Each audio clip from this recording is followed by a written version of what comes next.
I suppose I'll just start to write. I have no idea how to shape a story, and I'm merely writing for my own catharsis.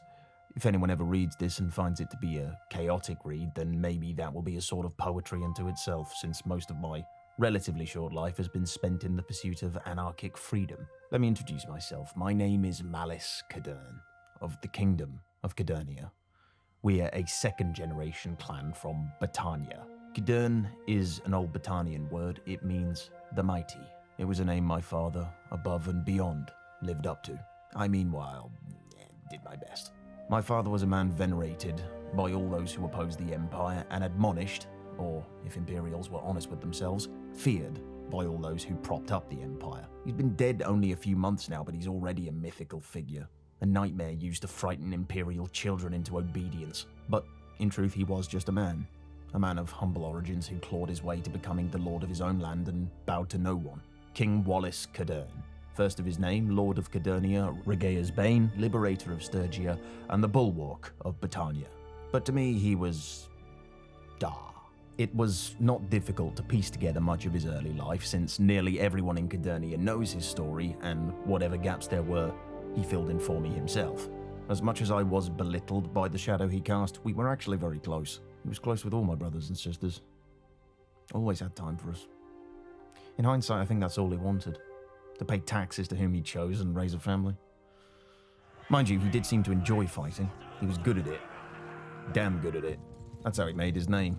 Since my story is tied to that of Cadernia, I will tell you how it all began. For the sake of posterity, I'll refer to my father henceforth by his name, Wallace. It was easy to procure wealth back in those days if you had the will to seek it and the strength to take it. There was some kind of rampant horse thievery problem.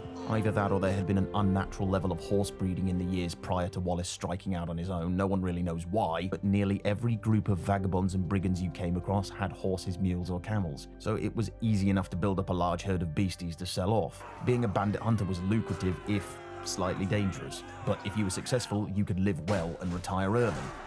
Wallace told me he would have done that had it not been for the Empire. He had a simple enough outlook on life and got angry about very few things, but he hated the Empire. He was a Battanian to his core. There's something about Battanians, we just don't like being told what to do. And therein lay the inevitable conflict between the Empire and Battania. They stood for order and long-term stability at all costs, and the organized chaos of Battania as a nation-state proved that absolutist rule wasn't the only viable option. Our very existence was a threat to them, or so they perceived. Imperial propagandists made out like we were violent anarchists who despised governance and wanted to destroy all social order. That wasn't true, we just wanted to determine it ourselves. Now, Wallace had a saying that he repeated to me whenever I got into a fight, or save those who need saving, kill those who need killing, and leave the rest alone. That was the mantra of his whole existence. He just believed in being left to do his own thing, whatever that may be. And if no one would protect that right for him, he would protect it himself, and protect it on behalf of others if they couldn't. That's what led him to enlist as a mercenary for Battania. He gathered the wealth and warband he'd made as a bandit hunter and pledged himself to Caldrog of Battania. He spent those early years as a small piece of the larger armies that roamed the frontier. The stakes weren't so high back then, since the Imperial Civil War was still ongoing and it wasn't clear who was going to dominate. A divided empire was good for Battania, but the Western Empire incursions into our territory told us all we needed to know about their intentions. They merely saw us as territory yet unexpanded. He used to tell me how frustrated he would get with the Battanian war efforts. Whenever war broke out with one of our neighbours, the High Lords would form their own armies and move on unrelated targets to one another. The result of this was volatile territory shifting, which was terrible for the economy and overall prosperity of Battania, since we would be taking one town in the morning and losing another in the afternoon. There was never any focus to our war goals, and our armies were ponderous and unprofessional. As much as I adore freedom and determination as much as the next Battanian, when that mentality is applied to large groups, then chaos tends to ensue, and not the good kind we're looking for. It was the sort of chaos where there's a job to be done and no one took charge, or no one could make the mob listen. You know, the worst kind. Wallace could see what needed to be done, but for the time was unable to effect any change on it, so he would bide his time. He would do his time in the shield wall, and he would learn how to follow for the first time. He didn't care for it, but he endured and cut his teeth as a warrior. And it would go a long way in the future. When you've been the first one over the wall more than once and subsequently passed out from blood loss a few times, it does wonders for your reputation.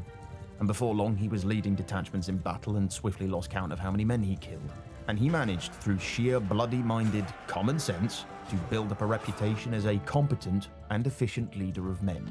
He didn't waste men in the pursuit of influence, and he didn't allow his men to go unpaid or unfed. That sounds obvious, but these were rare qualities in a lord or captain from Britannia. See, whereas most lords were fast and loose with how they treated their men in Britannia, the men in turn weren't obligated to treat their lord with the same level of reverence or respect. The nobility had limited power.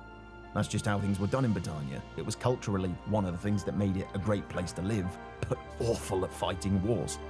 Wallace wouldn't have it in his warband though. Any man or woman was free to come and go as they saw fit, while not on campaign. But if you took his gold, ate his food, and drank his ale, you obeyed. He would brook no argument to the contrary. Dissent or discussion ceased, bellyaching was done in private, crimes were punished with floggings, and deserters were executed. Wallace paid his men well. They paid him back in respect and obedience. And people did not like that at first. It was seen as somewhat un-Britannian, which is true. It wasn't Britannian at all. But Wallace was a pragmatist. He believed in freedom more than most, but not at the expense of the duty to protect the freedom of others. To hell with the caprice and pride of warriors, if that's what it took. The Empire's long-term plans of continental domination were a ways off still, so these earlier wars were just the warming-up period, or so it's perceived.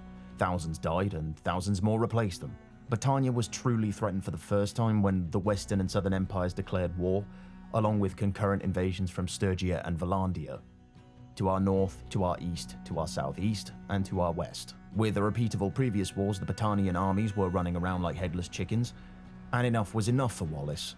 Using every favour and scrap of influence he'd built up over the years, he was able to be accepted as a vassal to Caldrog and finally lead armies himself. Now he had the power needed to effect some change. He knew the scope of the borders being invaded was impossible to defend, so he decided to strike out and attack the most vulnerable enemy as hard as possible, and force them to peace. When under attack by multiple enemies, reduce the number of enemies. He decided to march on the northern territories of Valandia, knowing that if he could pacify the whole region, then Britannia would have its back to the sea on two sides, granting them a safe economic area far from the frontier and solid borders to the south and east. If Wallace's army could win battle after battle in the valleys of Valandia, then Britannia had a future. If not, they were doomed. Wallace marshaled his men, applied every lesson from his past successes and failures, and marched into Valandia.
Britannia was saved. For now, at least.